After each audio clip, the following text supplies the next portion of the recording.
Rapids, I think, can sense it right now. To go, inbound to Weatherspoon with one. Weatherspoon puts up the three. It's no good! The Liberty Flames are still dancing. Fan the Flames to the biggest victory in school history. Georgia to inbound, gets it to AC.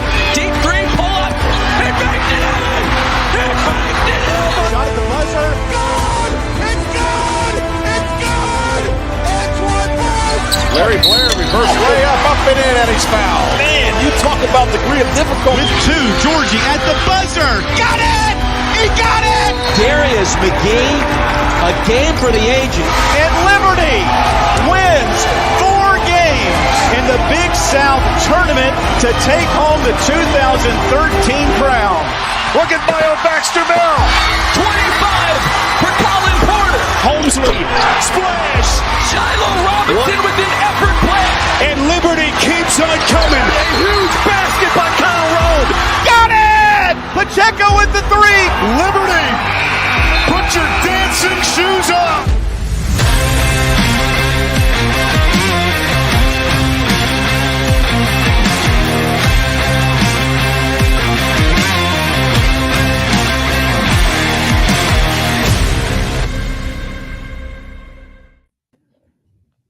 Well, hey, what's going on, folks? Welcome to the ASOR Basketball Podcast. It's been a while. I mean, Liberty's only played like 2 games in the last month, it feels like. And they've both been losses, so it's kind of been a real a downer to an extent. But I think there's a lot of excitement still with 4 games to play for the Flames. Nick Kirby, joined as always by the Dr. Will Matthews, fighting the storms out in lovely North Carolina. Doctor, you hanging in there? Yeah, man. 3 games of 4 are at home. So I almost forgot that it was still basketball season, but because it seems like we haven't watched a lot of basketball, but we got Tech in Western Kentucky going on right now. Some implications there maybe for Liberty, so we'll see. Yeah, and none of those home games are against Jacksonville State, so the only team that can beat Liberty in conference play ever. So good to see that. All right, John, how you doing, brother? Doing good. Hope you guys are. You got some weather down there, huh, Will? Yeah, we got some high winds and some rain going on. Makes the internet connection somewhat of a struggle, in a rural town. So we'll see how it goes tonight. Well, Will, since you're going through some storms in this life, you probably need something a little extra to help guide you through these storms. And obviously our Lord and Savior Jesus Christ is that. But other than that, in this life, what helps get you through on a night like tonight? Man, sometimes he delivers you from the storm. Sometimes he delivers you through the storm. But I was not prepared for Nick Kirby to preach tonight, but that's okay. Hey, I got some Ironclad coffee here. Can I tell you just a little quick coffee story? Is that okay? Please do. So my wife's coworker went to Vietnam on vacation a couple of weeks ago. And out of the kindness of her heart, very nice gesture, she brought us back some Vietnamese coffee. And I was pretty excited about this. Never had coffee from Vietnam, and made a pot. And I told my wife, if you like the smell of shoes and the taste of stale cigarettes, then this is the coffee for you, because it was terrible. And I looked up Vietnamese coffee, and it's the lowest quality coffee produced in the world. And for a fact, it is. So what I did to doctor it up, had a little bare knuckle express laying around the house, ground some beans, mixed it in with that. It didn't make it perfect, but it made it a whole lot better. So, try Ironclad straight up if you want some good coffee. But if you want some, even if you have bad coffee, add some Ironclad to it. Makes it that much better. So Ironclad works miracles. I mean, you heard it here, folks. It does. But in all seriousness, we love Ironclad coffee. Proud supporter of A Sea of Red, Liberty Athletics as well. They do orders online. So ironcladcoffee.com. Get it shipped to wherever you're at in the United States. They'll get it to you. And good stuff. Appreciate Ironclad, as always, for supporting the ASOR Red podcast. All right, well, we got some basketball games to talk about. Kyle Rode coming up here in just a few minutes at the top of the hour. We only had 2 games in, like I said, like we mentioned at the top, 2 games in the last 2 weeks. This first one, Liberty drops to Sam Houston State 83-73. Honestly, a pretty remarkable effort to even make this game competitive. Liberty was down 50-27. Sam Houston State came out 6 for 12 for 3 in the first half. Caden Matheny, we'll talk about him a lot, I think, on this show today. He scored 15 points in the second half, tried to put Liberty on the back, but John, they just dug too deep of a hole in this one. Yeah, I mean, you turn the game on if you're a few minutes late and it was 18-2. And anytime you dig a hole like that, especially on the road, especially this season on the road in conference play, it's difficult. But and then, as you see there on the screen, 50-27 at halftime. And it kind of continued into the second half a little bit. But, I always felt like the team was going to make a run, and they did. But it's just such a huge hole to dig out of. And it's interesting. I think, we talked about it some last time on our podcast before that Sam Houston game. I felt like Liberty kind of matched up well against the Bearcats, but, sometimes basketball is such a strange game. I mean, it's a make or miss type game. And sometimes you get on a roll and scoring 50 points in a half. That hasn't happened much against the Flames in conference play under Coach McKay. And Sam Houston just had it rolling, and they're playing really good basketball. I know we'll talk about that more here in a little while, but they went on the road and won at UTEP in New Mexico State, which we know how difficult that's road swing can be, and they remain tied for first place with Louisiana Tech in the conference play. So I think the story of the game is really you fall behind 18-2. It's going to be very difficult for anybody to dig out of that hole, and just didn't get enough. I think we cut it to like 7 there in the second half on a couple occasions, but couldn't get any closer than that, and fell on the road. Well, to me, it felt like a game that was a combination of 2 things. Obviously, when you're down 23 points at halftime, it's not just one thing. Felt like, number one, Sam Houston made a lot of incredible shots, and you got to give them a lot of credit. Also felt like maybe Liberty just wasn't – I don't want to say they weren't ready, because I think that's so cliche to say. But maybe they just didn't have that intensity early that they needed against the Sam Houston State that they handled pretty easily at home earlier in the year. Yeah. Kirby, do you think that's somewhat of a trend? I mean, we've seen a lot of games where Liberty gets down really big and, they dig themselves into a hole that, they're going to fight back. I mean, that's just the character and the grit of the team. But, man, you get into too big of a hole, it's too much to overcome sometimes. Yeah, I think probably a theme of the show is just the margin of error in this league is so much less than it was last year. And pretty much every year we've ever watched Liberty basketball. These teams are really, really good defensively. So, and Liberty actually played really well offensively the second half in this game, but there's some really, really good defensive teams. Like, I'm talking top 50, top 75 defensive teams in the entire country.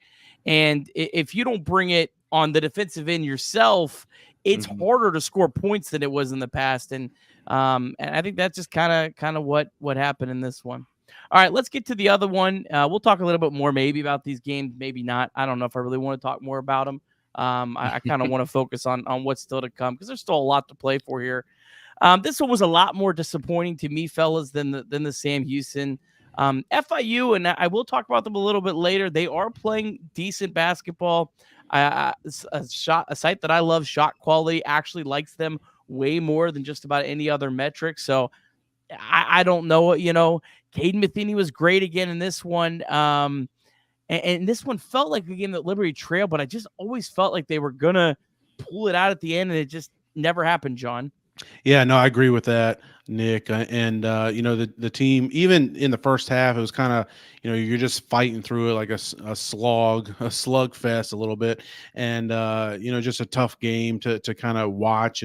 But then the team, falls behind. FIU comes out of the locker room at halftime and pushes the lead up to double figures. And you're thinking, oh, here we go. But the team came right back and went on a big run. Shiloh's 3 there in the corner from the – what was in the marsh on their court design down in the corner, ties the game. And when that happened and when Liberty got the lead, it felt like okay, we're going to pull this out. We're feeling good. We're playing good. I also felt, FIU had lost 3 or 4 in a row and like 7 out of 8 or something like that. So it's like, okay, they're probably getting in their head a little bit thinking, it's going to be tough for us to win. We don't know how to win, that type of thing. And it felt like Liberty was going to pull it out.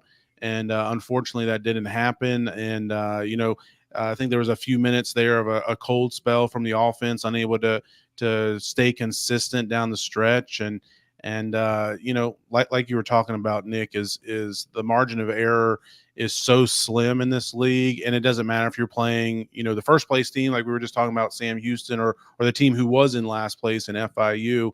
It's going to be a tough night, any night, and especially on the road. I hate to keep beating that dead horse, but I mean, how else do you say when you got close to 80% win percentage for teams at home in conference play? So I think that's just part of it. It's disappointing. This is a game that I felt like we could win. We maybe should have won. And you could have really built some momentum coming down the stretch. And I think we still can. We'll talk about that more. But, with 3 or 4 on to close up at home, if you get on a hot streak, and we still can, but I felt like that was one that we kind of let slip through our fingers a little bit. Well, quick thoughts on this one before we get here to Kyle? Well, yeah, first of all, what a strange court that FIU has.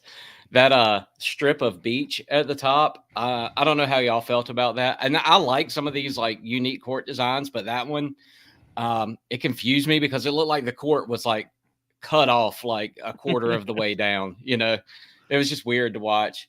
Look, I thought against FIU, Liberty's defense did better against Sam Houston than they did against Sam Houston. Felt like they did a good job guarding the threes, but man, they really struggled to contain guys in the paint. FIU scored 44 points in the paint.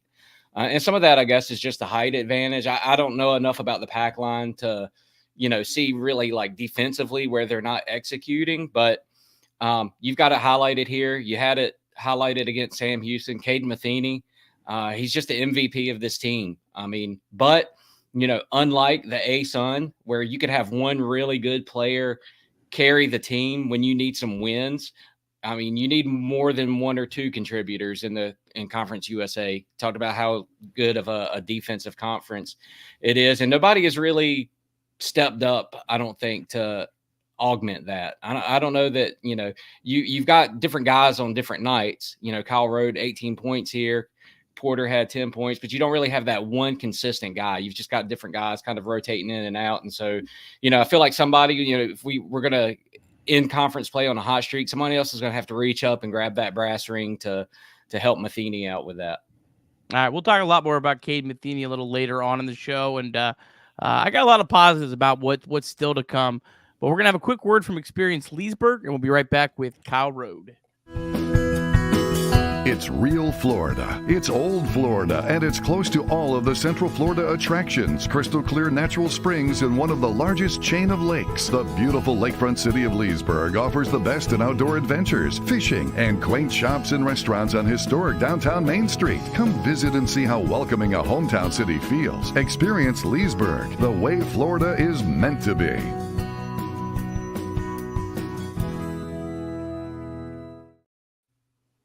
All right, we are pleased to be joined by Kyle Rode. Kyle, it's been an up and down season, but you guys coming home 3 of the last 4. Got a nationally televised game tomorrow night against New Mexico State. Obviously, I'm not going to get into everything with New Mexico State, but there's some emotion in this game. How excited are you for the game tomorrow night? Yeah, in about 24 hours, we'll be tipping it off, which is kind of crazy. I think it's probably one of the latest starts we'll have. I think we had one in Myrtle Beach at 9, and obviously when we're in conference play, we're in different time zones all the time too. So the late start is probably one of the most difficult things, trying to fill your day with stuff before that. But no, super excited. Another opportunity to play at home in front of our awesome fans. So super excited about that. And like you guys mentioned before, 3 or 4 at home going into the conference tournament. So super excited for that and ready to get back in the win column.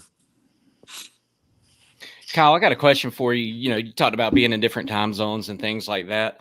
The travel for the Conference USA is a lot different than the ASUN. I mean, it takes a lot longer to get to New Mexico State than it does to Kennesaw State, right?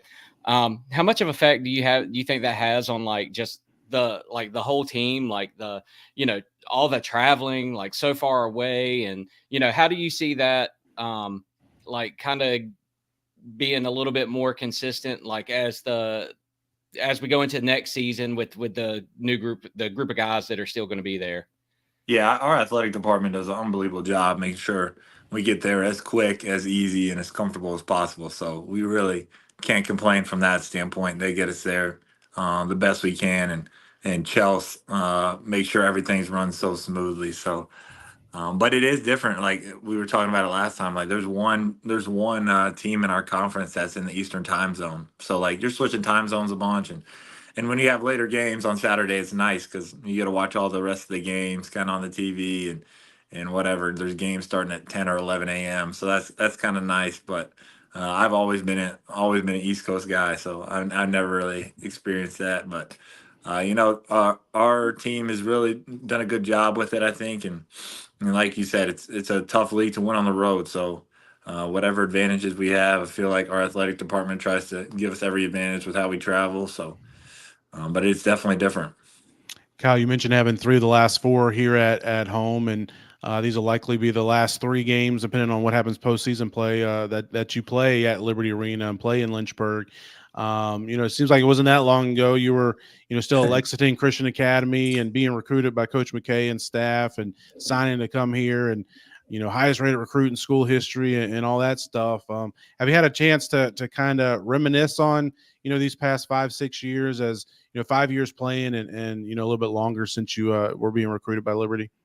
Yeah, I think before, man, it's crazy. Like before I even got here, actually once I committed, we had never or we hadn't been on this run yet, right? Like Big South, I remember being recruited, and Radford did the shot.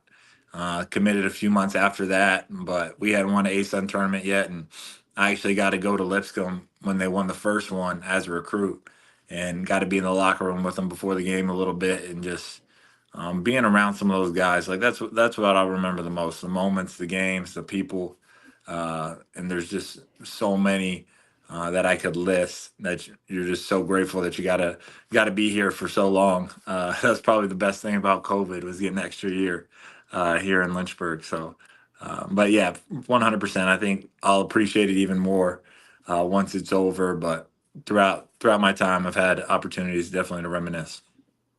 That's wild. I never heard that you were in the locker room before the 2019 ASUN championship. Yeah, that was so cool, man. It was like 10 minutes before tip off, and it's like the final time they go in. And I got a coach let me go in there, and I actually got to go in there earlier in the season too when they were at Vanderbilt, and that team had Darius Garland, so that Vandy team was really good, and got to sit courtside at that and watch that up close too. But kind of my first taste of Liberty basketball in person, and something I'll never forget. A quick side comment.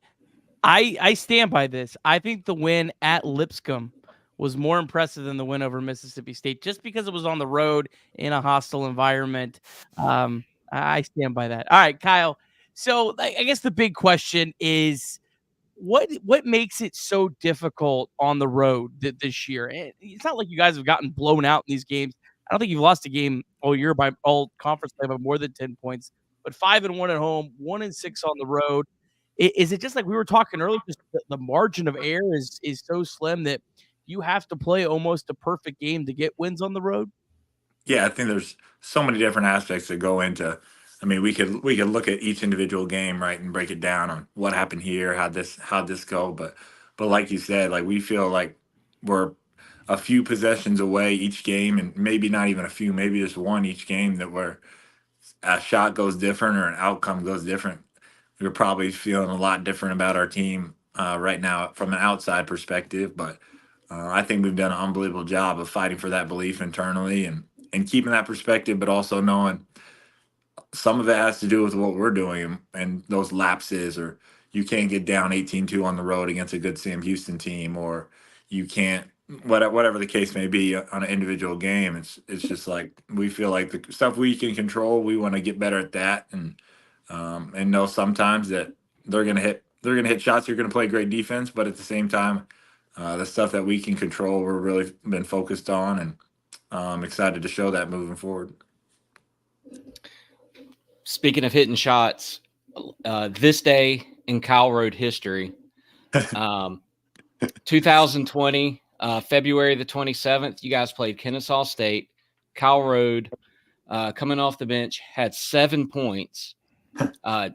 Darius McGee, who played 33 minutes, and Kyle, you played 19, he only had 3 points. So you got him there, but Caleb Holmesley dropped 26.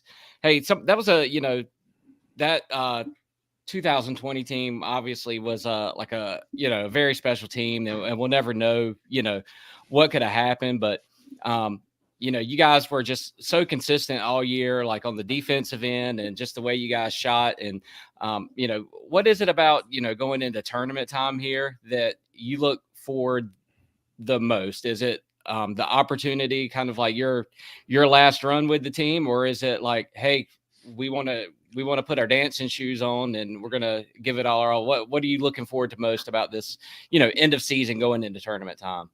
Yeah, I think every postseason I've had, I think each postseason's been kind of different. I remember on that 2020 team, like we had, I think, NJIT, Stetson, and then Lipscomb at home, and all of them were within 8 points, right? And our defense really just anchored that. And then you go to the COVID one in Jacksonville, and it's totally different too. You're down to 8 seed Kennesaw at half, if I remember right, or it was close, whatever it was. And the postseason's tough, man. No matter what your seed is, no matter how you've done all season, and so I think that's just one thing, especially with this team. Like we think we're still dangerous. We think we have what it takes in the room to go back to March Madness, and we've done an unbelievable job, especially having only 2 games in 19 days. I think of practicing and sharpening our habits to get there and to have a chance to achieve that. So.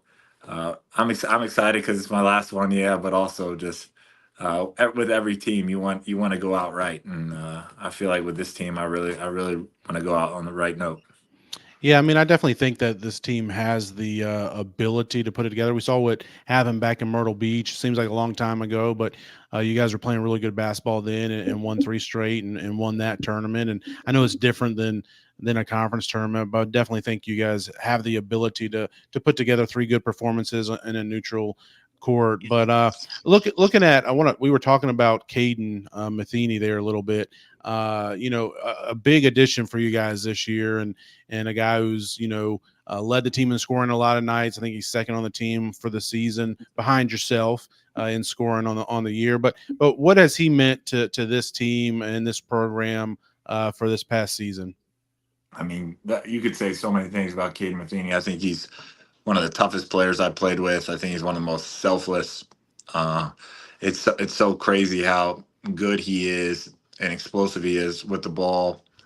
He can shoot it. He can go on runs by himself, and he does an unbelievable job on the defensive end of taking charges and being tough. So to get a guy like that in the transfer portal and as a 3-year college player in the MAC, I mean, that's an unbelievable addition. But he's meant even more in the locker room and just who he is as a person than leading us in scoring every night. So it's amazing to have him here, and it's been really cool to see him grow just at Liberty. Kyle, I hate to go back to the tournament, but I got to ask you another tournament question. So we probably will get to chat with you again before then. So this year is going to be different, at least from the outside perspective going into the tournament. Every year you've been at Liberty, you've gone to the tournament as the favorite or the co-favorite, but I think everyone that follows college basketball said every year Liberty is the favorite. This year, it's not going to be that. There's going to be multiple teams I think most people think can win. Is that easier in some ways, like going into a tournament feeling that way, or how do you dissect that part of this?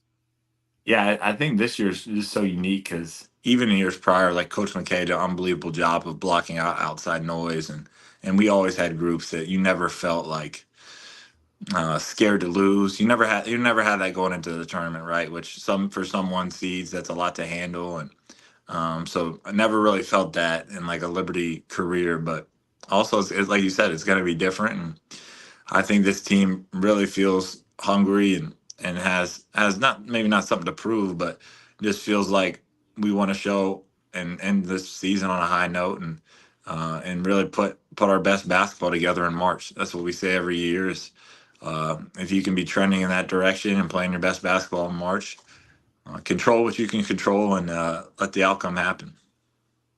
All right. Well, Kyle, really appreciate you coming on. This probably be the last time I get to chat with you, as I'll be actually heading out to Arizona next week. So, Kyle, I did want to make sure I tell you, first off, I really appreciate you always coming on our little podcast and being so generous with your time and treating us so well. But it has been an absolute joy to watch you in a Liberty uniform. Not just how good of a player you've been, but how you've represented yourself for our school. I know I appreciate it. I know everyone else does as well. Thanks, man. I really appreciate you guys. You guys are the heart of our fan base, so I really appreciate it. All right. We'll have a quick word from Jason Porter, and we'll be right back to talk a little more Flames basketball. Well, hey, everybody. My name is Jason Porter. I'm with Legacy Realty and Development, and it's been a great partnership here with Sea of Red lately. I was with Liberty Athletics as the Associate Athletic Director for Sports Medicine, so took care of all of the healthcare needs and coordinated that with a fantastic staff at Liberty in the athletic department, of course, for about 5 or 6 years, and then moved into real estate full-time and with Legacy Realty and Development. And it's just been a great pleasure to continue to stay connected with my Liberty University family and the athletics family as well. Been enjoying serving them. A lot of the graduate assistants and some of the staff that I hired has come back now and has been using me for residential services, which I really appreciate. But certainly do residential real estate as far as buying and selling of homes, of course. And then also we have a strong commercial presence as well. So commercial real estate, obviously a very, very different animal than is residential. But whether it's buying and selling commercial properties or just the leasing of properties, we can help with that as well. So it's been a great opportunity to service our commercial clients as well. And then certainly on the investment front too, a number of folks who have discovered the power of passive income through real estate and investing in real estate with rental properties or fix and flips, those kind of things. And so great joy to serve my clients in that capacity as well. The other thing that I would add too is just a very, very full Rolodex at this point of contractors and subs and just different professional contacts that I've made through the years. So if I can ever provide any of those folks to you when all of a sudden you need a plumber or an electrician or a contractor to build your deck, whatever, I'd certainly be glad to give you access to that Rolodex and those references as well. Because a lot of times it's not exactly who you know, it's who you know that knows how to do the job well. And so I would be glad to provide those services for you as well. So love Flames Nation, love taking care of my Liberty family. And if there's ever anything I can do for you, my contact information is all right here on the screen. And I would love to be a service to you and yours. Thanks so much.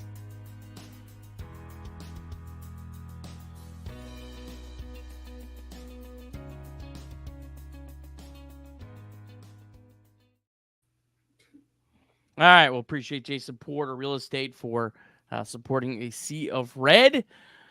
All right. It got me a little emotional talking to Kyle Rode. And, I think it's probably going to be my last time talking to him. He's always, seriously, man, that guy always just so willing to join us and make us feel special. And let's talk about him for a second. Because I don't know if we'll get another chance to. I mean, the guy's character is like always so out front and foremost. And Chad said it like really well at the beginning of the year. Like, it's okay. We know Kyle's like an awesome dude. And like that goes without saying, but what a career he's had for Liberty as well. And being a massive part and the leader of transporting Liberty, establishing them in the ASUN out of the Big South, and then now into Conference USA. Yeah, and it's really interesting to hear. You kind of forget, when you're in the heart of it and the meat of it, going through it, you kind of forget that, he committed to Liberty before there was ever a conference championship. He was talking about committing back in the Big South days, and we remember that run. And we may forget Liberty was 9-9 in conference play the last year in the Big South, and went in as the 4 seed in that conference tournament and knocked off a Campbell team who they lost to to twice in the regular season, and then had to play at UNC Asheville in the semis and upset them, and then got to play Radford there in Radford for the conference championship game. But he committed then, and before that three-peat, and the highest rated recruit at the time.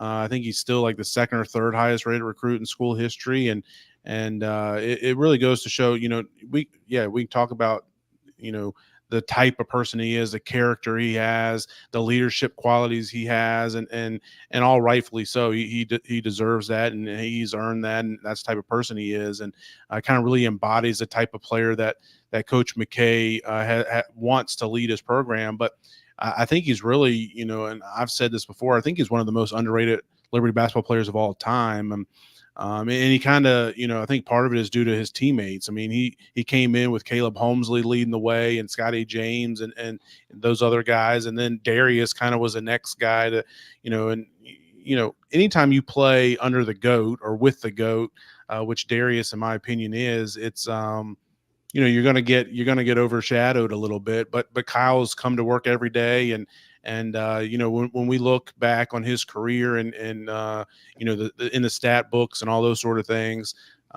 he deserves to have his name mentioned among some of the Liberty greats. And it's a lot of fun. I was thinking back when he was talking to that 2020 tournament run. That was the last tournament run in the Vines, and I remember him. And seeing him on the sideline during that championship game, that was just an amazing game, an amazing environment. And that was the second straight conference championship, but the first that we had won at home, and was a lot of fun. And it'll be fun. I hate to see his career come to an end. I hope that we can get back into the tournament for him one more time. But Liberty will forever be indebted to what he's meant to this program. Yeah, just like a steady guy in the lineup for all these years now, it seems like. I mean, like you said, John, I mean, it feels like he's been around since the Big South days, even though, he wasn't on the court. Evidently he was around. So, but, just can't say enough about just what kind of a player he is. I mean, you know what you're going to get from Kyle Rode. You're going to get a lot of hustle. You're going to get a lot of effort. He's the guy that, when they cut to him on TV, he's firing the guys up. How many times has Coach McKay said in post-game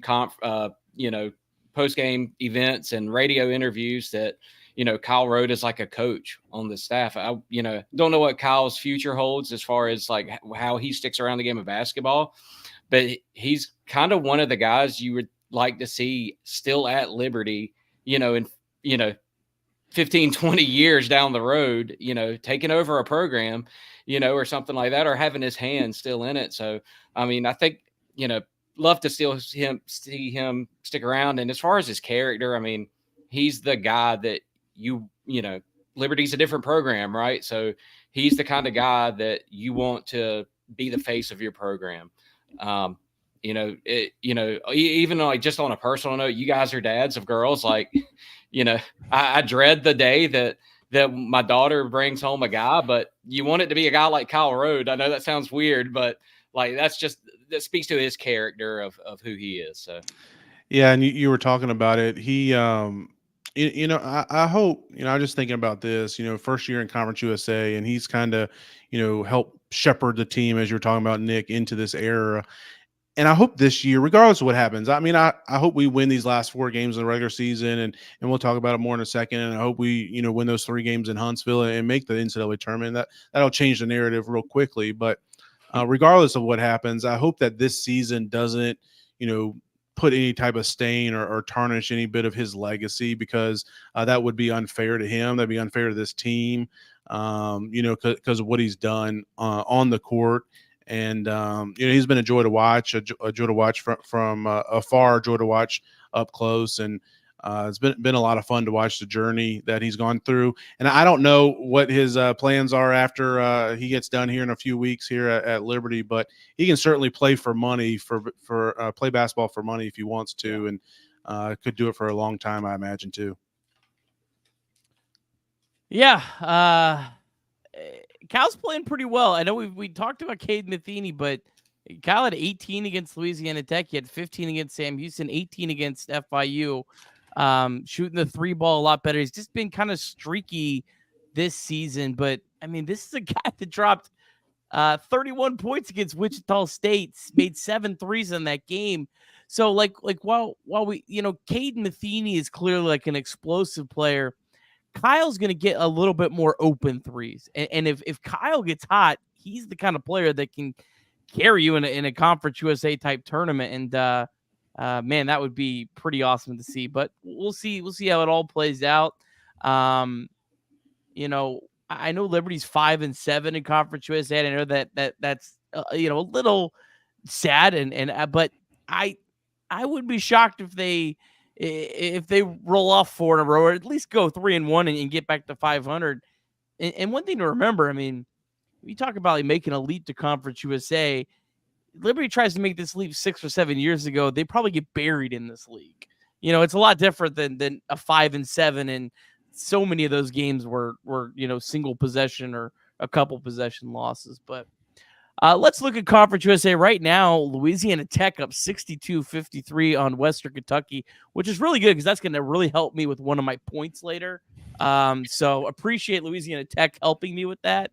But here's the standings as it stands. And I don't know why Conference USA on their official website and how they release it to everywhere else, why they have Louisiana Tech 1 and Sam Houston 2, because the notes that Bill sent me about the tiebreakers should be Sam Houston number 1 and Louisiana Tech number 2, but that's beside the point.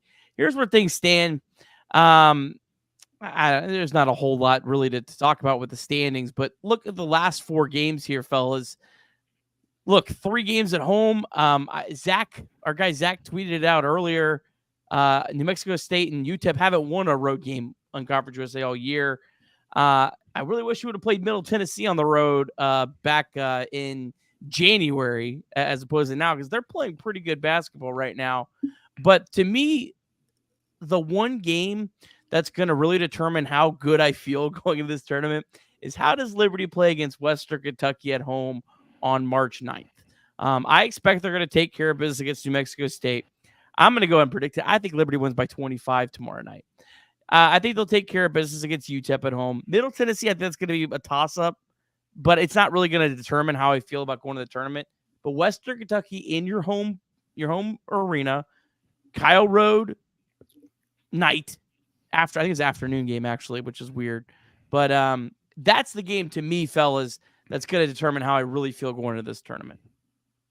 Yeah, I would agree with that. That's Western Kentucky is one of those top echelon teams of the conference. And I feel like the way we started off the conference play, starting at Western Kentucky and going 0-3 to start conference play kind of put a bad taste in all of our mouths. And then, they went on a little bit of run there, and then things just kind of plateaued from there. So I feel like,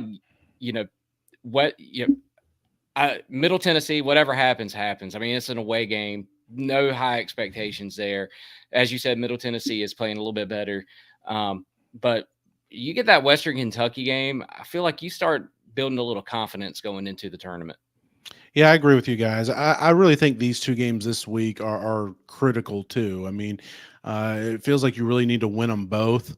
If you come out of this 2-0 and you get back to 500 in conference play with those last 2 that are both winnable games, I think you're feeling a lot better. Whereas if you get a split, or unfortunately if you go 0-2, you're probably really feeling down in the dumps and trying to avoid that play-in game. So if you can take care of business at home this week, get these 2 against the Aggies and the Miners, and then you can start talking about, what's our seeding scenarios that last week of play. And I think, Liberty would have a really good shot to get in that 4 or 5 playing game. And to your point, Nick, which I know we'll talk about it again, but Sam Houston looks like they probably would end up getting that tiebreaker with Louisiana Tech if those 2 end up tied, because Sam Houston and Louisiana Tech, the first tiebreaker is head to head. Sam Houston's already 1-0 against them. They play once more, so at worst they'll be 1-1. So then you go to the order of the standings, which I think Western Kentucky would be the first tiebreaker that they come to.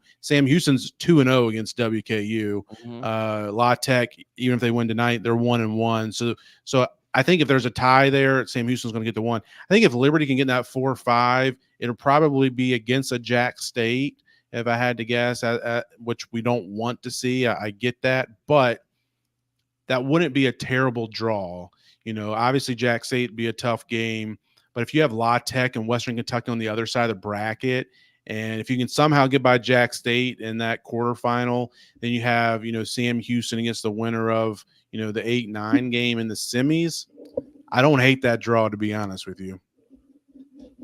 Yeah, get me on the other side of La Tech. They are the best team in the conference, and it's not close. It's not even close. When La Tech plays their best game, they will beat you most of the time. These other teams, you could beat them even when they play a really good game, in my opinion. But yeah, it's weird. And La Tech has to go.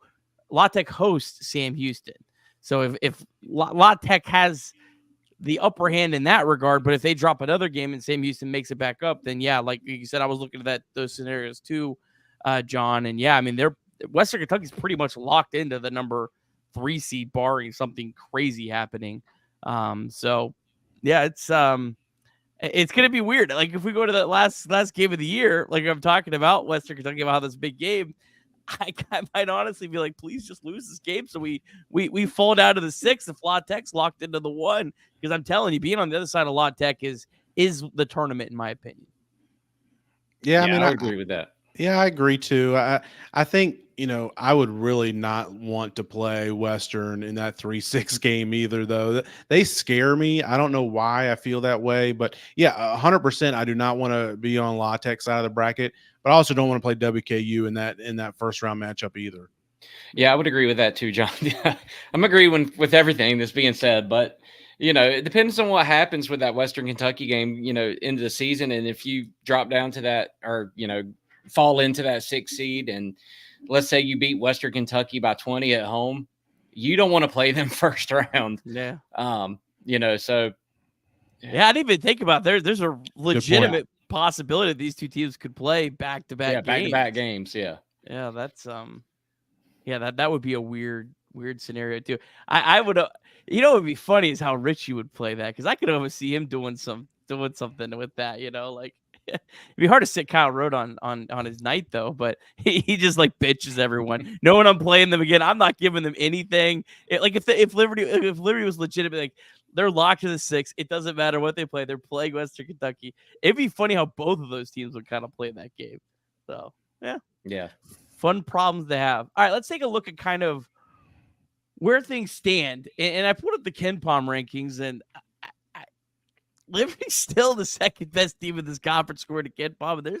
There's a pretty decent, gap between them and Western Kentucky and like La Tech. I mean, they're 81st.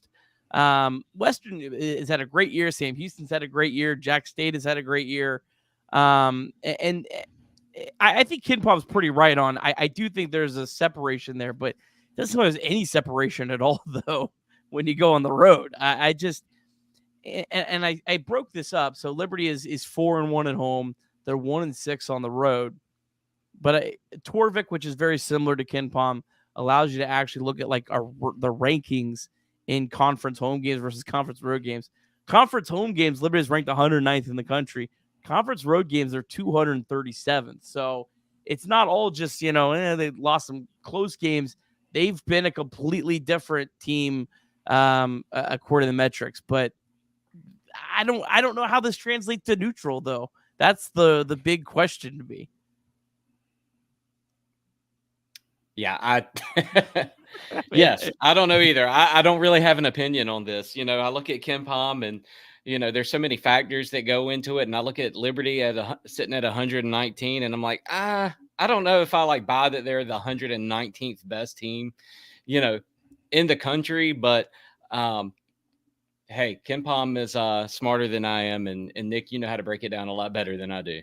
You think they're higher or lower?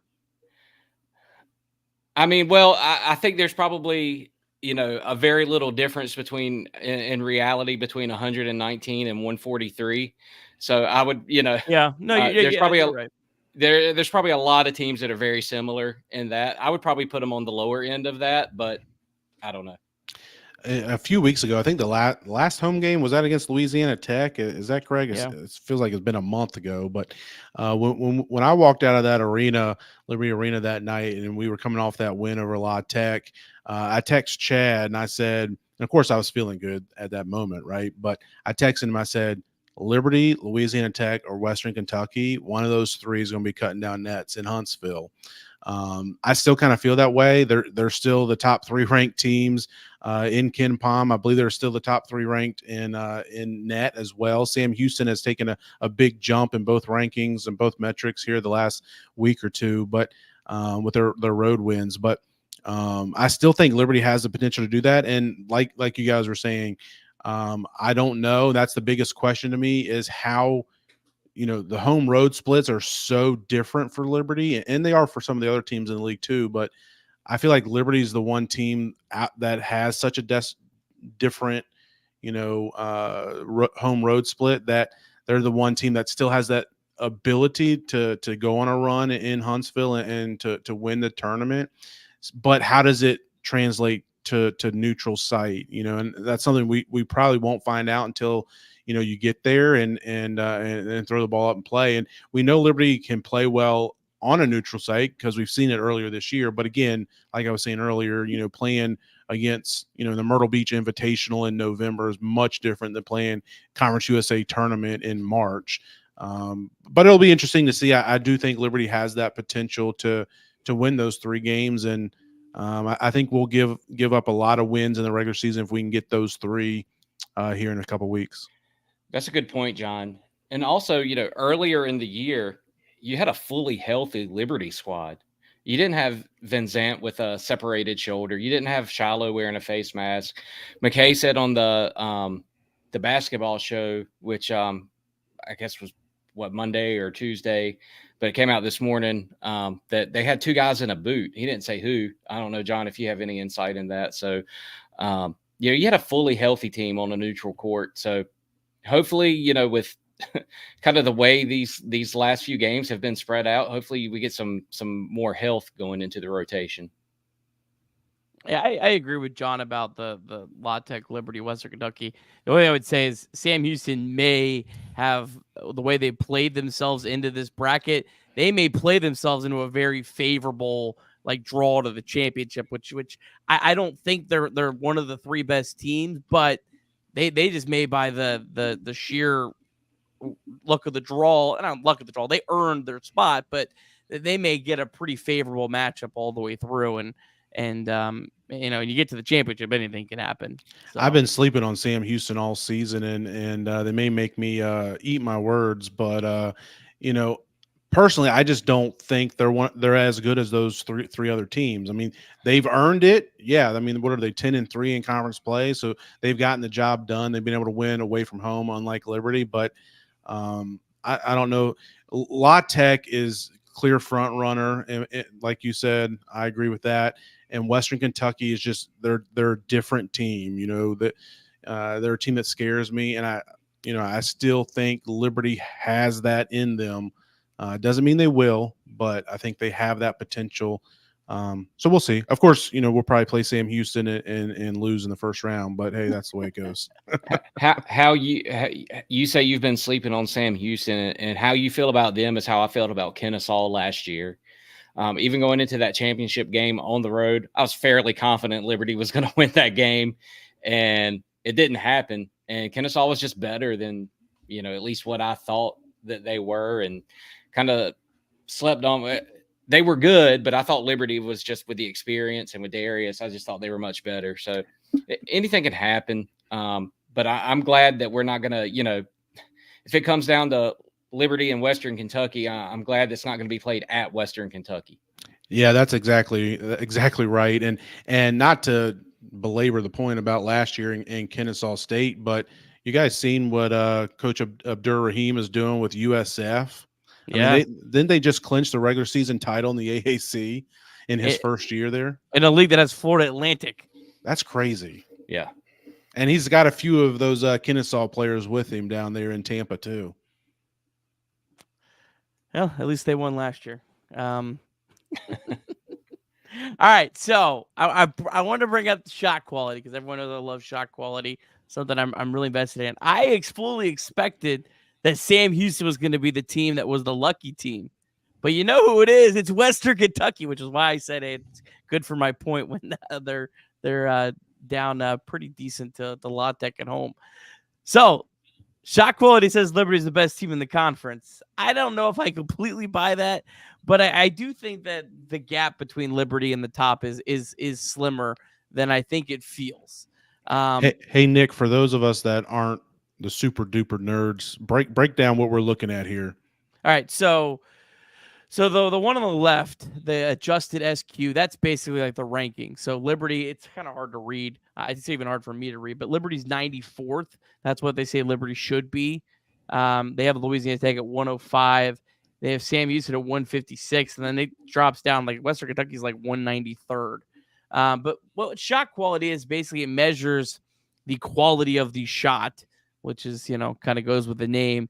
And it doesn't base it off of what happened in that game. It based it off of what should have happened based off what you do all year. So it's a good way to kind of measure. It's a good way to measure like what's going to happen with positive regression and negative regression. So the funny thing is FIU is the team that's been the unluckiest in the league, which kind of tracks with what we saw in that last game. And Liberty's the second most unlucky team in the league. And just, you kind of look at some of the individual games, and you can see why that is. Like Sam Houston shot probably better than they've shot a lot of times this year. I mean, 6 for 12 from 3 in the first half. They're not a great 3-point shooting team. They're one of the worst in the country. And Liberty's had a couple other games like that, but this is just something that I think, should give you some hope. And the one thing here that really stands out to me is on the left, it says that's the adjusted shot quality for offense, and the right's the adjusted shot quality for defense. Liberty is heads and shoulders of the best offensive team in this conference, and it's not really even close. Now, defensively, the green ones are all good.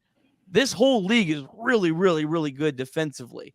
Liberty's not bad. I mean, we'll get into that. I got a thought about that. I'll get to that in a second. But with Liberty being the best offensive team in this conference, on a neutral floor, I wonder, and I don't know the answer to this, but I wonder if that could be a big advantage where these other teams, they have to rely on their defense. Their defense is what wins them games.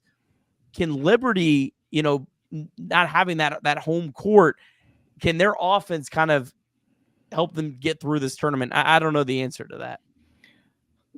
I don't know, but every time you bring up shot quality, I think it just makes me mad because we're supposed to be the best team. It started with that Kennesaw State game last year. Yeah. Unfortunately, they don't seed the tournament based off of shot quality, right? They base it off of wins and losses, and that's, what gets you to the NCAA tournament. I do tend to agree here with the defense, though. I feel like defensively in the league, we're just kind of middle of the road. I don't think we've as good defensively this year as we have been the last couple of years. Yeah, I think that was, talking about defense, I think that was why we lost last year to Kennesaw State, if we're just honest about it, is there are guys like Youngblood and Burden, some of their bigger guards were really, I hate to say it, but they were able to bully us, whether it was Colin Porter, Darius McGee, no offense to those guys, but they just, they're 5'9", 5'10", whatever it may be. And those guards are just able to get them in the paint and score against them. And especially when you're playing at home, sometimes you get the favor of the whistle, you get the favor of the home crowd behind you and stuff too. Some things, you just get some breaks, I guess is the best way to say it. Well, we're seeing that Kennesaw State quality of athlete at the guard position, every night in the Conference USA. And so, I think we saw it a little bit against FIU. Those guards were able to get into the paint and score against us. And obviously Louisiana Tech, they got their big guys are able to do the same thing. Western, Jack State, another team. I mean, we could probably single out every single team in the league that they've been able to do that. And it's not from a lack of trying. It's just sometimes, you just don't have, you have your strengths and your weaknesses. And I think that, as we all know, our size maybe our athletic ability is not a strength of this team in this conference.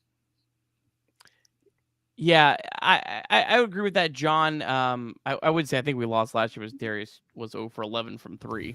I think that was why. I mean, I like it. You know, like that just doesn't happen ever, and it just happened on a bad day. And Sure. if one of those gives in, they win the game. But one thing I would like to see Liberty do is I would like to see them do a little bit more. And I know that everyone said it wasn't intentional, but I don't believe it. I really don't.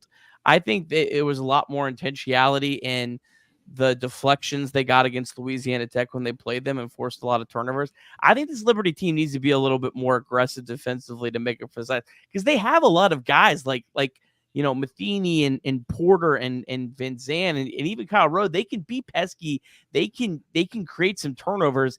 And I think that could really, help Liberty kind of mask that a little bit. I would just like to see them be a little bit more aggressive on the defensive end. And I also say that I kind of want to see them foul teams more, because this league doesn't have a lot of great free throw shooting teams. There's a lot of teams in this league that don't shoot free throws well. And if you're going to go down, fouling some of these guys, I'd like to see them try to force more turnovers, try to, get into the passing lanes, but also just bump these guys around a little bit. With New Mexico sorry to cut you off there. With New Mexico State coming up tomorrow night, maybe we should say go down swinging. Yeah. maybe not that hard, but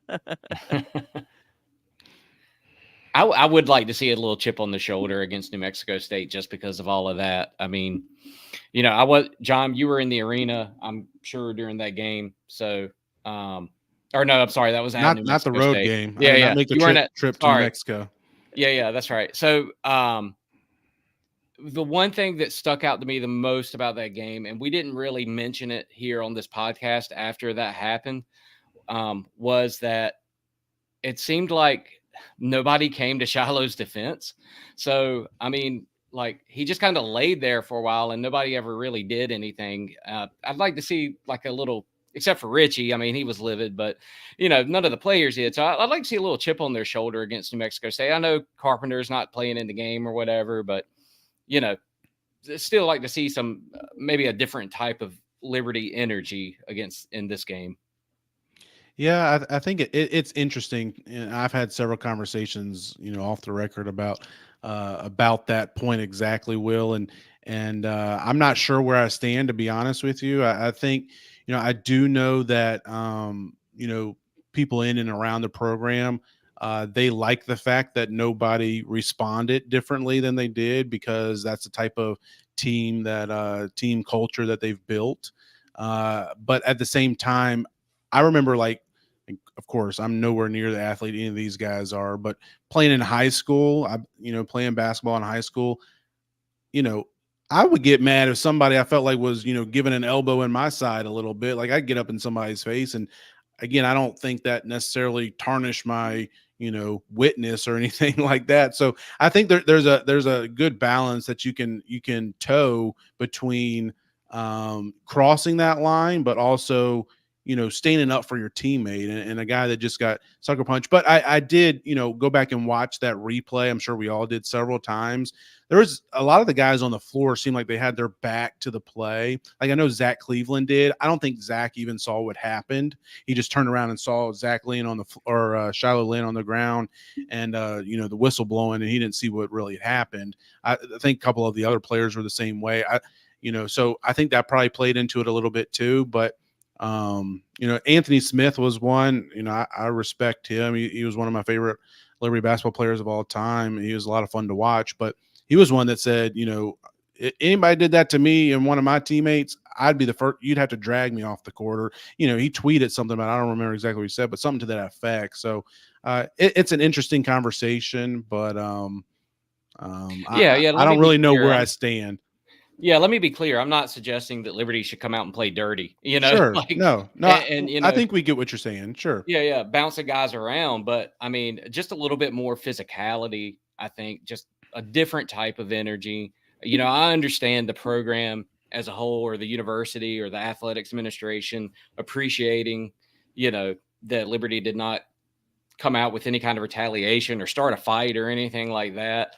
But I mean, at the same time, I kind of agree with Smitty. You got to kind of be competitive enough to stand up for your teammates. I mean, surely, even if Cleveland or some of the other guys who were down the court didn't see it, somebody on the bench saw it. And word got around, hey, it was a sucker punch. Apparently, Aaron Schreiner saw it. He didn't take. He took offense to it, right? Yeah. Yeah, it'll be an interesting game tomorrow night. You would think that New Mexico State's going to come in on their P's and Q's and like, hey, we can't afford to, you get suspended for this one, you might be suspended for the conference tournament. Like, you would think that, but I just watched them play New Mexico State, and their big guy. I'm not going to try to butcher the poor guy's name, but he was pretty dirty plays against Middle Tennessee right after that happened. Like, you would just think they would be on a little bit of a close watch. So I don't know. We'll yeah, Kirby, you were a little outspoken on Twitter about the New Mexico State program after that. So that was that was such an easy layup. Like, you have to take that. I mean, yeah, I'm surprised no one beat me to it. I didn't think it was that original. I just I didn't know how many people were watching that Middle Tennessee game, but I was watching it live and I saw it happen too. And I'm thinking, seriously, like, this is the same team that we just saw what happened against the Liberty, and we're here doing it again. It was, what did he get? Like, I think one was a technical and one was a flagrant, so he didn't technically get kicked out of the game, but within like 90 seconds of each other, like, seriously? I think it was within a minute. I think it was like 54 seconds or something. That's like crazy. That. But New Mexico, Robert Carpenter is New Mexico State's best offensive player according to Ken Palm. So, I mean,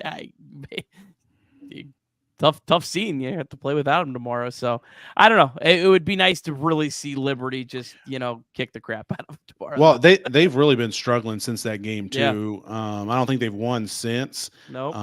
He hasn't played since. So they're really struggling. And like we talked about, they haven't won away from home yet this year. So it's a game Liberty really needs to make a statement. They lost by 20-21 at home to Sam Houston. Yeah, I'm sure he will have learned his lesson by the conference tournament. And I don't. Is he going to play again this year? Me personally, I think indefinitely. Yeah, they said indefinitely. My personal opinion is he won't play in this 2-game road trip that they're on. I think they play Liberty and then Jack State on Saturday, and then after that, oh look, here he is. He's back. One game to get ready for the tournament. He's learned his lesson. He's ready to be, he's ready to go on the court. Yep. Yeah. Didn't want him to play against Liberty, which I understand that. And then they have FIU at home last game. Yeah. Oh yeah, we're gonna throw him into that one, get him nice and ready to go for the conference tournament. I don't know. It'll be fun. I'm excited about tomorrow. I'm excited about national TV. I am kind of disappointed. I feel like we kind of got cheated on Naz and Matt Warner. I wish we would have got more road games on national TV, especially at UTEP. Like, can we get the UTEP game on national TV next year on the road? Now, I don't know if I'm even allowed to say this, but I'll say it anyways. Naz and Warner are actually going to be doing some of the Conference USA tournament games. I think they're doing all 4 quarterfinal games. So for those of you watching at home, you'll be able to hear them. They might even be doing the play-in game Tuesday night or whatever that is, the 8-9 game. But they're definitely doing all 4 quarterfinal games, so you'll be able to listen to them then.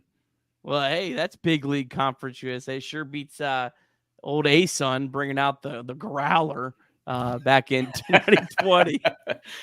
Road for 3. Oh, yeah, that was rough.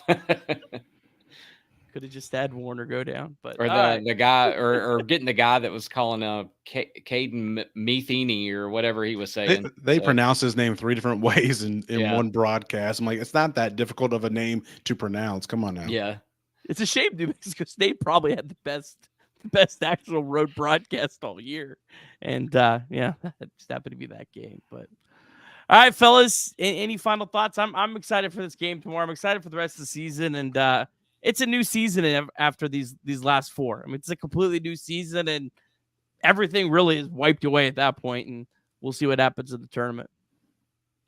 Yeah, looking forward to this last little stretch. I know this might be our last showed Kirby's getting ready to go cover the Red Legs at spring training. So hopefully we get a postseason episode celebrating tournament win. So. Well, we might try to do one pre-Conference USA tournament. We'll see how things go and how the schedule goes. I'm planning on making the trip down there, so maybe we'll do something with me down there and Will back at home. But we'll figure something out. But yeah, I'm looking forward to it. These next 4 games, these 2 games this week, really important for Liberty to start to build some of that momentum back and get back in the win column. And I'd love to get to at least 8-8 in league play. It just feels better than 7-9, and I think that'd be a good place to be, and be probably in that 4 or 5 game, and hopefully Latex on the other side, and you never know, some magic can happen, and get the ball to fall the right way, bounce the right way a couple of times, and you can be playing on Saturday night with everything to play for.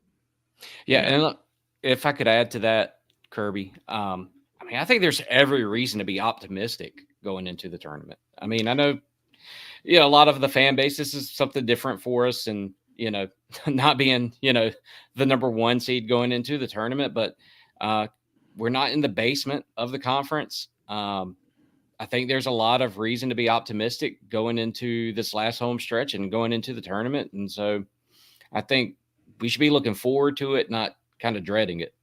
I feel like I've been clinging on to optimism all conference season. Like, okay, we're going to win this next 2 games, or we're going to, finally win on the road this week, or this next game is going to be the one we turn. I feel like I keep clinging on to it, and I'm still clinging on to it. I still think we can get it done. I hope it's not the season that I cling on to it until the season's over and it never came. But I agree with you, Will. I think, we got something left in us. I think we can make a run in Huntsville. I love nothing more than to get to Saturday night, and maybe you're playing Louisiana Tech, and who knows what happens in that game. Maybe you lose in a hard fought contest. But, if we're able to do that, and you can look back on the season and say, hey, we took our lumps during the year, but we grew as the season went, and, felt like we went out kind of where we thought we were. And don't have a quarterfinal bow out or something like that, but we'll see. Regardless, we're gonna be there supporting them all along the way. So I'm looking forward to it. I love March Madness, and how much fun. Like, think about it this way: I was looking at the schedule this weekend. Conference USA semifinals are Friday afternoon, like noon and 2:30 or whatever. That's the same day that the ACC tournament semifinals are on that night. So. If you're an ACC basketball fan, a lot of our listeners are in the ACC, region, or ACC country, I guess what you call it. So you can watch some Conference USA semifinals in the afternoon, then flip over and watch some ACC tournament. It's going to be a much different feel this year with us playing the same week as all the other conferences in their tournaments than the week ahead. It'll be different, but I'm kind of looking forward to it. Yeah, Well, for me, it's different to have the ACC tournament at night. That's usually during the day. But excited. And also, going back to the whole optimism thing, Coach McKay is not the type of coach that he's going to change things up just because there's a tournament. Like, he's going to stay the course with, what he's doing. And I think Coach McKay is one of the best coaches in the league. So if not all of college basketball, I think the win-loss over the last however many years he's been at the helm proves that they still show that graphic on the national TV games, how many wins that Liberty has had and how it's one of the most win totals in the country. So he's going to do what he thinks gives Liberty the best chance to win. And I think that's probably sticking the course because I think he believes in, what they're doing. We also got that 20-game win streak as far as winning at least 20 games a season, what has been 7 years in a row. And we're currently sitting at 16 with that, 5 games guaranteed. So hopefully we can get to at least 20. I think we can. So we'll get to 20, I believe. Well, fellas, it's been a blast doing this again this year. Hopefully if you guys are able to do a show, I can, hop on from wherever I'm at in the country. But yeah, looking forward to this. Be weird seeing Liberty on week number 2, but it's cool. It's cool to be, the championship is on championship Saturday where there's like 15 championship games. Liberty will be one of them, and semifinals will be on national TV this year. We haven't had that since like the Big South was on ESPNU back in like 2007, so that'll be different too. But fellas, yeah, it's been a blast. John, you have one more thing to say? I was just going to say that was back during the Seth Curry days. Was that yeah? ESPNU. Did they I remember watching Seth Curry in the semifinals. I forget who we played. Was it VMI? I don't know.